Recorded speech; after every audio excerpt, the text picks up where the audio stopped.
Selamat pagi, apa kabar Anda pemirsa? Berjumpa lagi dalam Berita Mataram hari ini. Sejumlah berita penting dan menarik lainnya telah kami siapkan untuk Anda. Di antaranya, hanya gara-gara sebuah sepeda motor, seorang anak di Kabupaten Lombok Tengah tega melaporkan ibu kandungnya sendiri ke polisi menuntut motor warisan orang tua agar diberikan kepadanya. Diduga lepas dari pengawasan, seorang bocah perempuan tenggelam saat tengah berenang di muara pantai Kerandangan, Desa Senggigi, Kecamatan Batu Layar, Kabupaten Lombok Barat. Memperingati Hari Lingkungan Hidup Sedunia, ratusan tuki atau anak penyu dilepas liarkan warga bersama Satuan Polisi Air dan Udara Polda Nusa Tenggara Barat di Pantai Kuranji, Senin siang. bersama saya Rian Muhdar, inilah Berita Mataram selengkapnya. Hanya gara-gara sebuah sepeda motor, seorang anak di Kabupaten Lombok Tengah tega melaporkan ibu kandungnya sendiri ke polisi menuntut motor warisan orang tua agar diberikan kepadanya. Namun laporan tersebut ditolak pihak kepolisian karena alasan kemanusiaan dan meminta sang anak berdamai dengan orang tua yang melahirkannya. Entah apa yang ada di benak seorang anak bernama Masun, 40 tahun warga Dusun Berobot, Desa Ranggagata, Kecamatan Praia Barat, Lombok Tengah, yang nekat melaporkan ibu kandungnya Kulsum, 61 tahun ke polisi. Masun tega menuntut sang ibu kandung yang melahirkannya dengan tudingan penggelapan sepeda motor hanya gara-gara motor warisan almarhum bapaknya tidak diserahkan kepada Masun. Persoalan antara anak dan ibu kandung mencuat berawal dari masalah pembagian uang hasil jual beli sawah warisan orang tua Masun yang dijual seharga 200 juta. Dari total 200 juta tersebut, ibu kandung Masun mendapatkan hanya 15 juta rupiah dan sebuah motor peninggalan suaminya yang enggan diserahkan kepada Masun dan rencananya akan diberikan kepada cucunya yang lain. Keputusan Kulsum ternyata tidak diterima oleh sang anak dan akhirnya berbuntut pelaporan ke aparat kepolisian dengan tuduhan sang ibu menggelapkan motor warisan orang tuanya. Saya mau nuntut, saya punya motor karena berani saya nuntut karena ada kekuatan yaitu PKB sama STNK sesuai sama jalur hukum. Di motor bapak bayar bangket, dia narak baunya berusaha. Laik bukti sebeli bangket dia narak wah apa-apa ni. Dia dapat bon lalu meter berduruh bon tiang beli bangket kanci semamun tili laik di mana narak ni. Boleh beli bangket. Mesti beli motor. Enggak sengita dia bapak. Depel kata duta enggak sengita simbean kanci dua tu semamun. Setelah dipelajari, kasus laporan sang ibu oleh anaknya akhirnya ditolak oleh pihak kepolisian karena alasan kemanusiaan dan hati nurani dan meminta sang anak berdamai dan menyelesaikan secara kekeluargaan. Ini mungkin ini sedikit bertentangan dengan hati nurani kami apabila seorang anak melaporkan ibu kandungnya sendiri. Jadi jujur saja kami ya kemarin ingin berusaha untuk menyelesaikan permasalahan tersebut secara kekeluargaan. Kasus pelaporan seorang anak kepada ibu kandungnya harus menjadi pelajaran dan membuka mata kita semua bahwa hukum tetap harus ditegakkan, namun harus tetap mengedepankan perdamaian, kemanusiaan, dan etika sebagai pertimbangannya. Dari Kabupaten Lombok Tengah, Lukmanul Hakim, Tim Liputan melaporkan. Pelayanan kesehatan untuk masyarakat tetap dibuka oleh Puskesmas Kediri, Kabupaten Lombok Barat, meski salah seorang petugas medisnya dinyatakan reaktif COVID-19 dan saat ini tengah menjalani perawatan. Selain karena belum ada perintah penutupan dari pemerintah daerah, kebijakan tersebut diambil untuk tetap mengoptimalkan pelayanan kesehatan bagi pasien umum. Meski salah seorang petugas medisnya dinyatakan reaktif dan tengah menjalani perawatan, aktivitas pelayanan Puskesmas Kediri, Kabupaten Lombok Barat tetap dibuka seperti biasa. Tim medis yang sehari-hari bertugas sebagai perawat terkonfirmasi positif COVID-19 setelah dilakukan uji swab kepada seluruh petugas medis pasca ditemukannya warga Kediri yang dinyatakan positif dan sempat dirawat di Puskesmas setempat. Langkah tetap membuka layanan diakui pihak Puskesmas karena belum adanya perintah untuk menutup layanan oleh tim gugus tugas COVID Kabupaten dan saat ini hanya memperlakukan pengetatan standar protokol kesehatan bagi para pasien yang dirujuk. Alasan lainnya, pihak puskesmas berdalih harus tetap memberikan layanan kesehatan optimal kepada masyarakat yang setiap harinya ramai datang untuk berobat ke puskesmas, meskipun menunjukkan tren menurun hingga 50%. Nah, terkait dengan langkah-langkah seperti itu kan pemerintah daerah yang menentukan gitu kan. Kami kan hanya memberikan data, ini yang sudah kami rapid teman kami yang positif hanya ini, dan itu kami selalu sampaikan ke Dinas Kesehatan lewat bidang pelayanan dan P2M. Berdasarkan data dari pihak puskesmas, saat ini pihaknya tengah menangani sebanyak 11 orang warga termasuk tenaga medis yang terkonfirmasi reaktif COVID-19 dan seluruhnya telah mendapatkan perawatan di ruang isolasi dalam kondisi membaik. Dari Kabupaten Lombok Barat, Hairul Amri, Tim Liputan melaporkan. Warga Desa Bentek, Kecamatan Gangga, Kabupaten Lombok Utara menuntut kejelasan ganti rugi kerusakan lahan mereka yang diduga akibat pembangunan proyek pembangkit listrik mikrohidro di wilayah mereka. Sebelumnya, langkah mediasi antara warga dan perusahaan pernah dilakukan dengan difasilitasi pihak desa setempat, namun belum menemukan solusi yang disepakati bersama. Karena tidak mendapatkan kejelasan, sejumlah warga Desa Bentek, Kecamatan Gangga, Kabupaten Lombok Utara kembali mempertanyakan tentang kompensasi ganti rugi lahan mereka yang diduga rusak akibat pembangunan PLTMH di wilayah desa mereka. Berdasarkan pengakuan warga, dampak pembangunan proyek tersebut menyebabkan kerusakan tanaman dan lahan perkebunan mereka tertimbun material sehingga menyebabkan kerugian diklaim mencapai ratusan juta rupiah. Saat ini sejumlah warga di sekitar lokasi proyek mengharapkan ganti rugi yang sesuai dengan kerugian lahan dan matinya tanaman mereka yang diduga akibat pembangunan proyek tersebut. Sebelumnya, mediasi dengan pihak perusahaan untuk mencari titik temu pernah dilakukan hingga 5 kali pertemuan dengan difasilitasi pihak desa, namun belum menemui kesepakatan karena nominal ganti rugi masih belum disepakati oleh warga. Setelah kita hitung-hitung ini berdasarkan ada perjanjian dulu Pak, 2014 itu ada perjanjian dengan warga oleh PT ini, itulah sebagai acuan kami menghitung berapa nilai kerugian gitu. Berapa perjanjiannya? Ya perjanjiannya sudah jelas di situ Pak, sampai dia berakte akte notaris perjanjian itu dengan masyarakat, misalnya nilai pohon sudah ada ketentuannya, nilai tanaman gitu. Nah itulah yang kami pakai gitu. Karena mengapa saat ini belum ada titik temu gitu kan, masih beda persepsi. Kalau dari warga dia minta ganti rugi, tapi dari pusat namanya tali asih. Nah, kalau tali asih itu kan semuanya mereka berapa kira saya untuk membantu masyarakat. Tapi kalau ganti rugi, kalau bahasa adatnya menampel, menghitung berapa nilai kerugian baik tanah maupun tanaman. Terkait berita ini, pihak perusahaan sendiri masih belum memberikan tanggapan saat hendak dikonfirmasi sejumlah awak media dengan alasan masih melakukan koordinasi intern untuk menjawab tuntutan warga. Dari Kabupaten Lombok Utara, Ahmad Sunhaji, Tim Liputan melaporkan. Mewabahnya COVID-19 yang melanda seluruh daerah di NTB berdampak serius pada tidak tercapainya target pertumbuhan ekonomi masyarakat di Kabupaten Lombok Timur.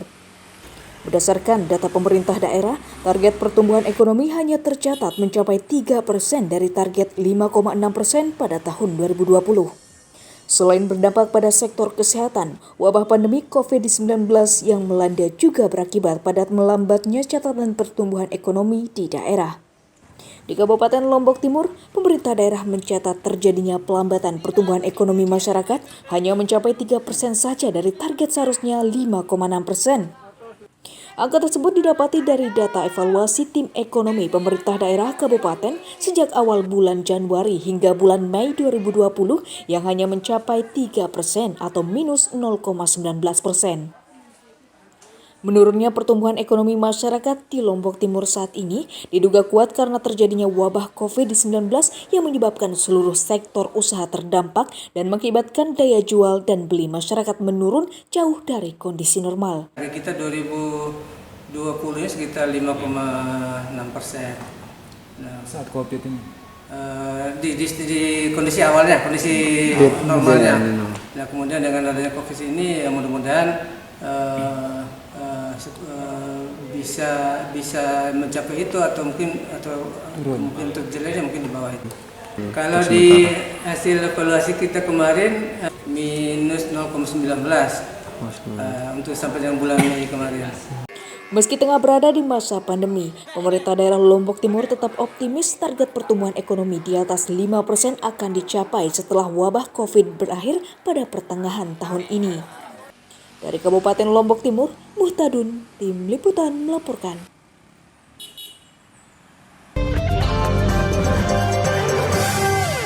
Diduga lepas dari pengawasan, seorang bocah perempuan tenggelam saat tengah berenang di muara pantai Kerandangan, Desa Senggigi, Kecamatan Batu Layar, Kabupaten Lombok Barat.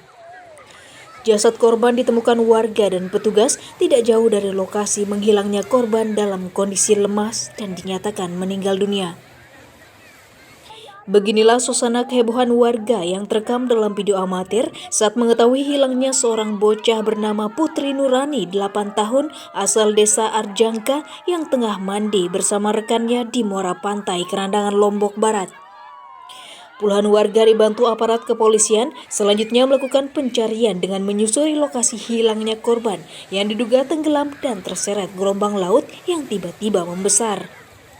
Setelah dilakukan pencarian sekitar 1 jam lamanya, jasad korban kelas 2 SD tersebut akhirnya berhasil ditemukan dalam kondisi lemas dan dinyatakan meninggal dunia meski sempat dilakukan pertolongan pertama oleh warga.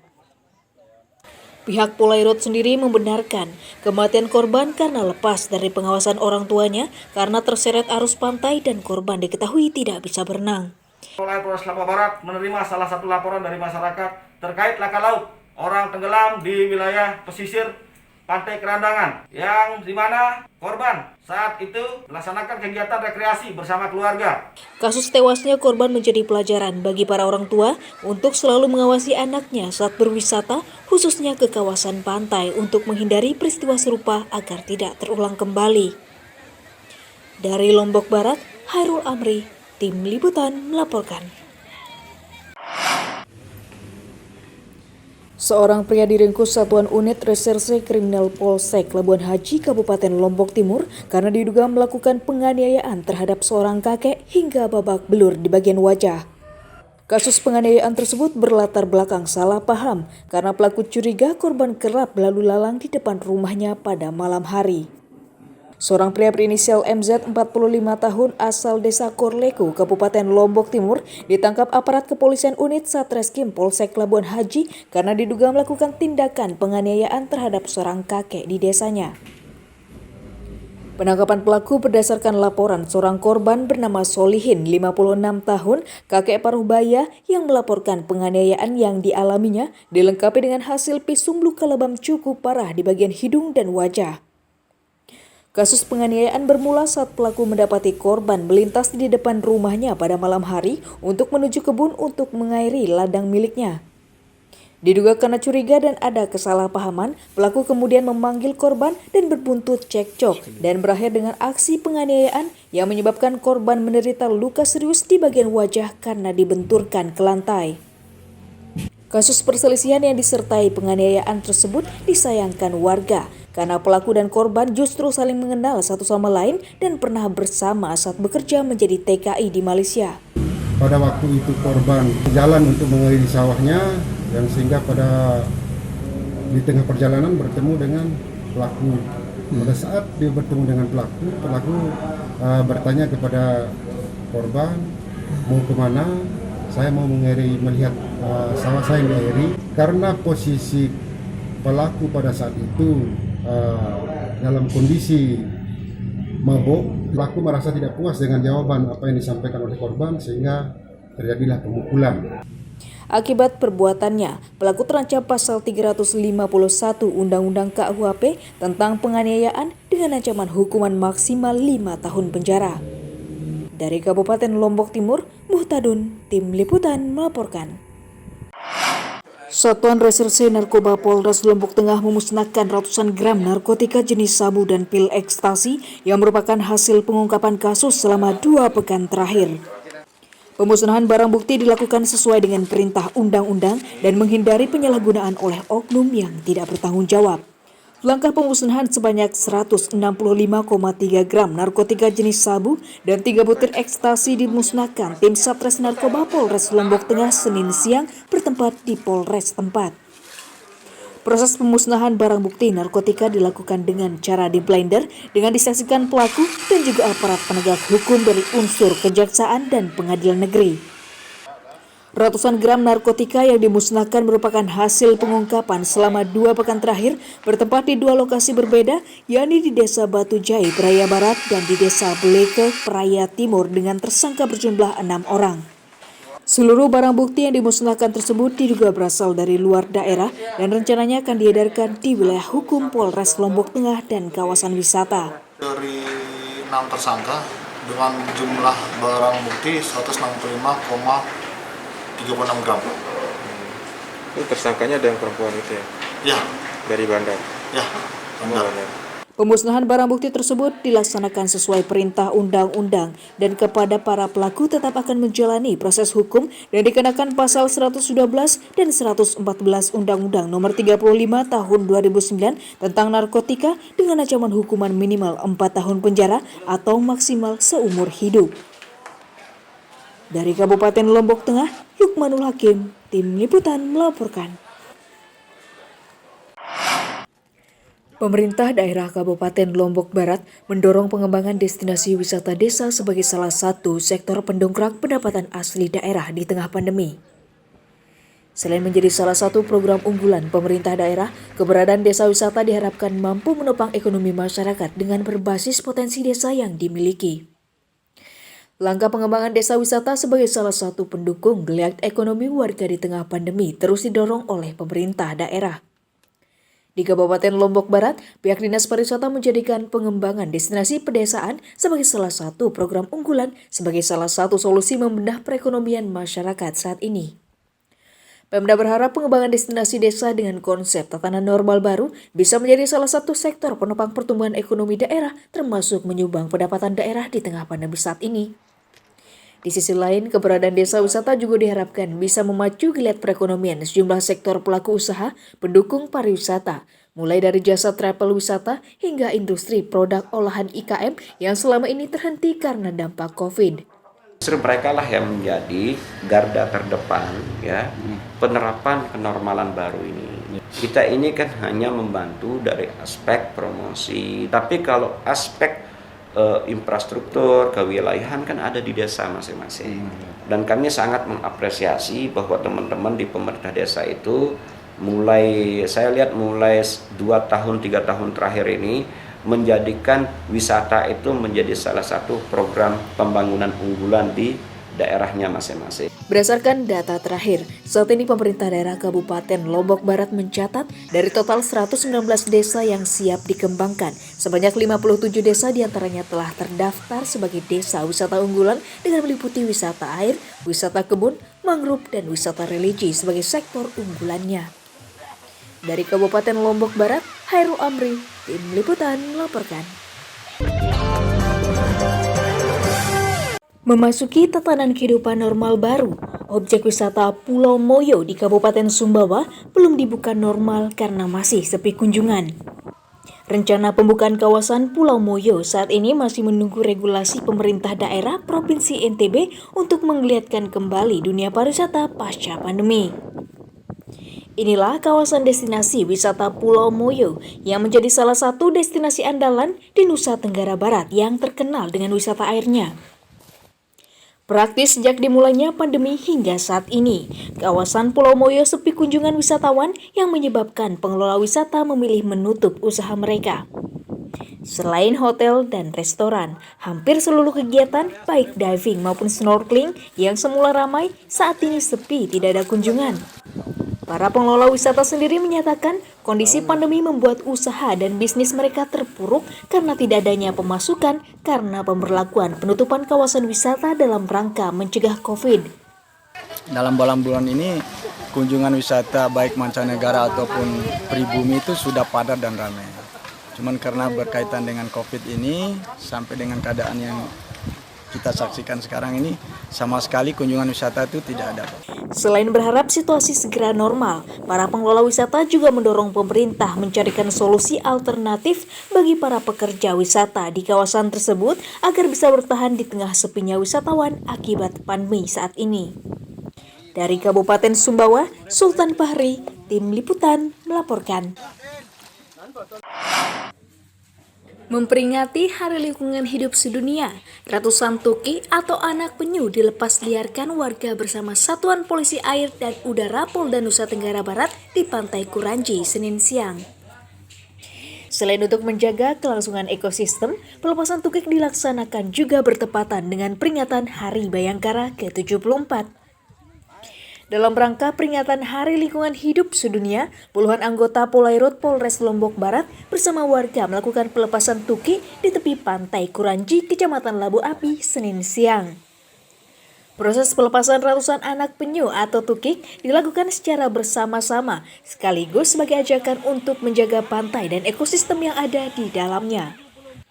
Pelepasan anak penyu di Pantai Kuranji sendiri dilakukan petugas bersama warga mengingat kawasan tersebut selama ini merupakan kawasan konservasi dan lokasi bertelurnya penyu yang kondisinya kini nyaris punah. Selain sebagai momentum peringatan Hari Lingkungan Hidup Sedunia, langkah tersebut dilakukan untuk mengajak masyarakat peduli terhadap kelestarian ekosistem sekitarnya. Bersama instansi terkait, yaitu dari KSDA, dari pemerintah desa dan juga adik-adik mahasiswa melaksanakan pelepasan secara resmi bibit penyu yang dilindungi, di mana kegiatannya berlangsung dengan sangat hikmat dan sangat meriah dan diikuti oleh seluruh masyarakat yang ada di Desa Kuranji.